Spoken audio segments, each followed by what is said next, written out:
No niin, täällä ollaan vielä Kalevan kierroksen maalin tulleita haastamassa ja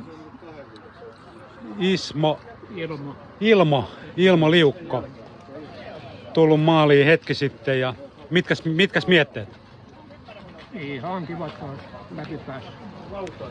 Hienosti olet ajanut aika kovalla keskarilla ja aika hyvä kunto sieltä vaikutat. Oliko reitissä jotain ihmeellistä?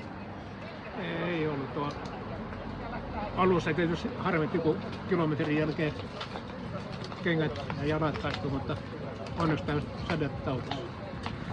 Oliko muuten liikenteenohjaus kunnossa vai miten? Oli hyvä. Oli hyvä. Oli hyvä.